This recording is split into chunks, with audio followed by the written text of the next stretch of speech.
Hello everyone! In this week's video, I'll be creating 2 original characters inspired by random prompts and art supplies. I love trying new art supplies, but a lot of times I don't know what supplies I want to try, or I can't find anything new. I'm just kind of seeing the same old things over and over again. Well, today I get to try some new art supplies because the lovely people over at Upcrate sent me 2 of their art supply subscription boxes. Upcrate is a monthly subscription box service that sends mystery art supplies to your doorstep. They are not sponsoring this video, but they did send me these boxes to try for free. Upcrate has a pirate theme that they like to stick to, and I think it's so cute that the box looks like a treasure chest. This box is the July 2021 box, so let's see what's inside. First we have the art supplies wrapped in tissue paper like a present. Once we open it up, we can see what I got. Firstly is the Tombow ABT Pro markers. These are alcohol based and have a brush nib and a chisel nib. I actually didn't know that Tombow made alcohol based markers, so I'm really excited to try these out. Then we have this Pigma Sensei Pen. The ink in this does not smudge with alcohol based markers. It's waterproof, light fast, and does not bleed through paper. So fancy.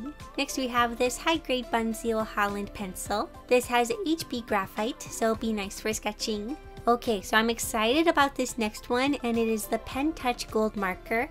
With this you can draw with waterproof, light fast, archivable, opaque quality ink on a wide variety of surfaces. Look how shiny it is, I love it, it's so cool. Next we have the 2 Sharpie S-Note markers. For these markers, the colors you receive in your Upcrate box are random. There are 24 different colors in total. The colors I got are pink and yellow. Lastly is the Sakura manga paper. According to Upcrate, this manga paper is ideal for coloring and blending with alcohol-based markers. I'm excited to try it out. So we do receive a lot of art supplies in the box, but that's not all we get. We also have this pamphlet that features amazing art by the featured artist, Milk2 Art. Inside we learn about the art supplies, there's tutorials and tips on how to use them, an interview with the featured artist, and much more. Each box also has a battle topic. You use the supplies in your box to make an illustration themed around the prompt. This box's prompt is Your Galaxy. You can post your art on Instagram with the hashtag UpcrateBattle for a chance to win a prize. Lastly, in the box are some stickers and this really lovely illustration print that Milk2 Art drew. Wow, that was quite a lot of stuff. But like I mentioned, Upcrate sent me 2 boxes. I was actually only expecting 1, but they sent me a second one as a gift and it was so nice. Upcrate told me I didn't need to show you all this one since it was a gift to me, but I thought you might all be interested in seeing it, so let's take a look at it real quick. So this box is from December 2020. Once again, we have the supplies all wrapped up.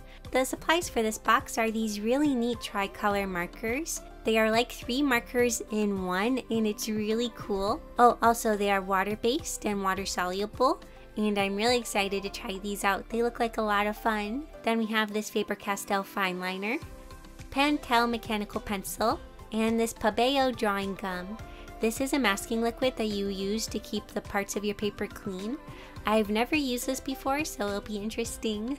Oh, we also have this Artspace watercolor pad. This is cold pressed paper, so it has a lot of texture to it. It even comes with sheets of tracing paper, and that's really neat. Like with the last box, we get a pamphlet.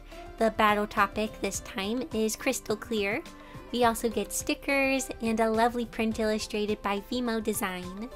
If you're interested in getting your own Upcrate box, Upcrate gave me this code for all of you to use. When you use it, you get 15% off a 1-month or 3-month subscription. So now that we've taken a look at the art supplies, let's start drawing. So like I mentioned at the start of this video, I'm going to be creating 2 original characters because I received 2 boxes. I'll make a character inspired by the prompts and supplies in each of them. So the prompt for this box was Your Galaxy. When I read this prompt, what came to mind was the lyrics from the song Magic Shop by BTS. It's one of my favorite songs, and the translation of the lyrics are, "You were the one that made your way to me. I do believe your galaxy." In the song, RM says your galaxy in English, so I remember that part. Basically, the song is about a magic shop that you can go to when you're tired or need comfort.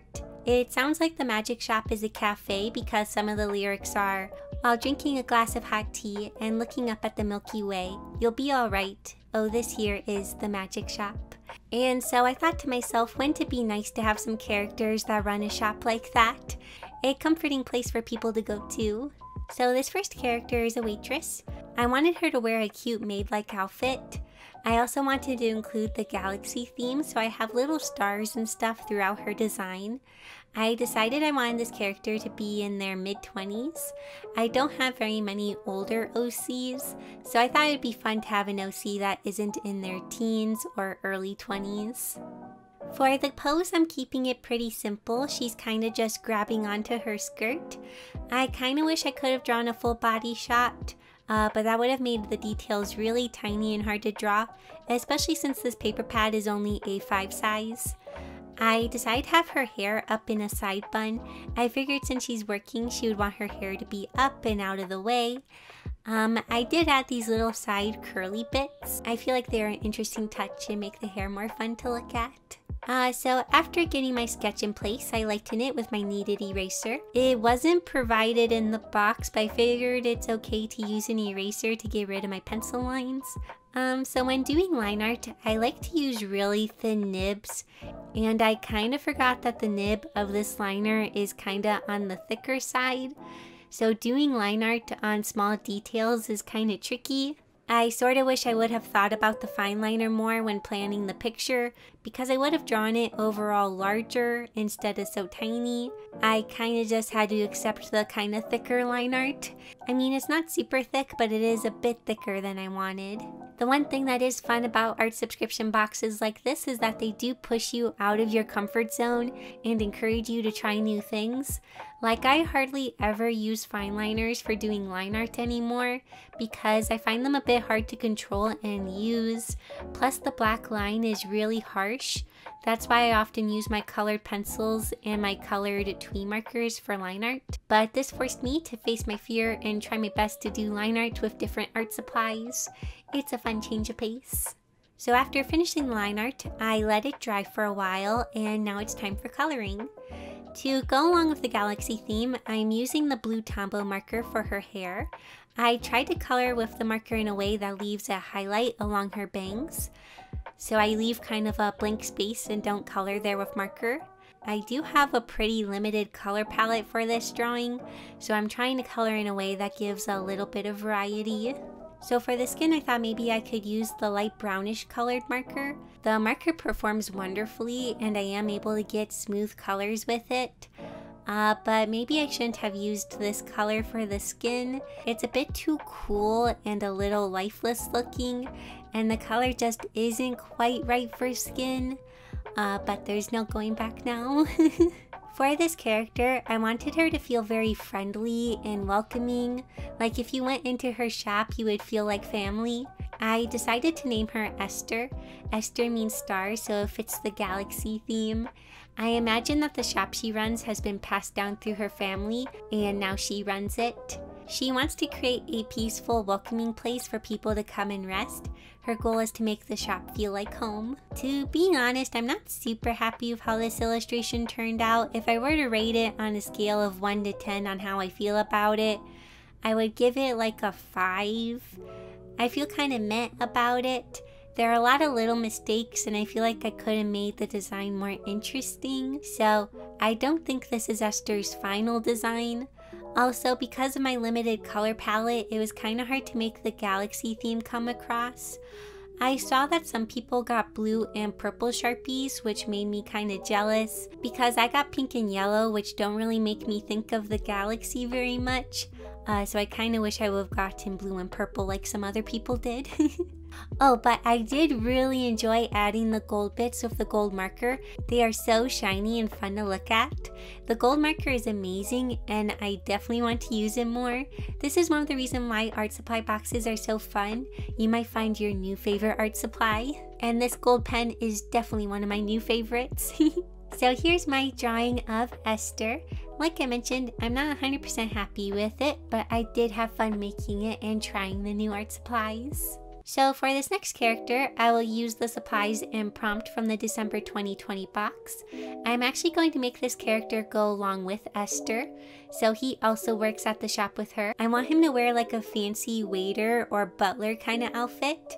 I had a lot of fun coming up with his jacket design. However, I am kind of sad we don't get to see a lot of it in the final illustration because I ended up drawing him kind of larger on the paper. So the prompt for the December box is crystal clear. So I'm going to combine the prompts Your Galaxy and Crystal Clear for this character. When I read the prompt Crystal Clear, I thought of a character with very light hair, eyes, and a light complexion. Maybe they would have crystal clear blue eyes. This character is also in their mid-20s, and like I mentioned, he works at the shop with Esther. I imagine Esther is a bit more bubbly and sociable. She's really welcoming and talkative. This character is also really warm and welcoming, but he's a bit more calm and reserved. Like if Esther is comforting someone, she does it with her words and giving advice. Whereas this character is more of a listener and will quietly listen to problems. He quietly supports you. Since the prompt is crystal clear, I also imagine he's very honest and doesn't say things just for the sake of saying them. He's very clear and direct with his intentions. I decided to name him Clarence. It means bright or clear. I wanted to name him after a stone or crystal, but all of the boy gem names or stone names were mostly after things like flint or onyx, and they were all darker stones. If I was going to name him after one, I wanted it to be a clear stone, but all of the names for the clear stones sounded kind of girly. So yeah, I decided to go with Clarence since it means clear. So after getting the sketch in place, it was time for line art. This time my liner had a very tiny nib, so it was much more in my comfort zone. Plus I drew Clarence much larger than I drew Esther, so it was easier to go into the details. One tricky part about this was that the paper is very textured, so my pen would get kind of hooked up on the bumpy surface of the paper, so it was kind of hard to draw a straight line. And when I would kind of just drag my pen along the paper, it would kind of be bumpy and go up and down. So yeah, I tried my best to make smooth line art, but it was a little tricky on this really textured paper. I did mess up a few times. I ended up having to go over some spots with my white gel pen. I know my white gel pen is not included in the box, so I'm kind of cheating, but I really wanted to fix the line art a little bit. So after the line art, it is time for coloring, and I wanted some really pastel colors, so I decided to make my own by using the markers. I draw it in my palette with the markers and then add water to make lighter versions of the marker colors. I'm still going with the galaxy theme, so I'm using a lot of pink, blue, and purple. I also tried to see if I could mix a skin tone. I took the yellowy green color and mixed it with pink and purple, and I actually got a fairly different skin tone. Yay! It's very light, but that's okay since it's what I was going for. So after mixing my pastel colors, I start painting. I imagine Clarence's hair is white, but the light and shading fall onto it in a way that makes it look like many colors. So I use a variety of pink, purple, and blue for the shading. Oh, also, I decided to give Clarence light eyelashes, so I didn't fill them in with black like I usually do. I don't have any characters with eyes like this, so I thought it'd be kind of neat. Oh, also I decided that Esther and Clarence are married and they run the shop together as partners. I don't have any married OCs and I thought they'd make a cute couple. While I do have Doris's parents, they're married, but I don't really consider them as like a part of my group of babies, if that makes sense. They're kind of just the parents of Doris. Overall, I wanted to keep his color scheme really light, but to add some contrast, I decided to make his jacket a dark purple. So I go straight in with the purple marker. I had a lot of fun using these markers. They are a lot of fun, and I love working with watercolors, so it was a really good time. Plus, it was a lot easier to make the galaxy theme come across since I had galaxy colors. I especially loved making the light gradients on the bow around his neck and on the lapels of his coat. Oh, also, the gold marker wasn't included in this box, but I really wanted to add some gold to his design, so I used the gold marker. So here are Clarence and Esther. Thank you so much to Upcrate for sending me these lovely boxes and art supplies to try out. I had so much fun. Like I mentioned, if you're interested in getting your own Upcrate box, remember to use my code to get 15% off. Oh, also here's a little sketch I drew of Esther and Clarence together. I changed Esther's design a little. I changed up her outfit and included some elements from Clarence's design in her design. So yeah, I might keep playing around with their designs a little bit, but here's kind of a more finalized version of Esther's design. I think they look so cute together. Also, thank you so much to my lovely patrons for supporting my work and my channel. It means so much to me. And thank you so much for watching this video. I hope you enjoyed it, and I'll see you all next week in my next video. Bye!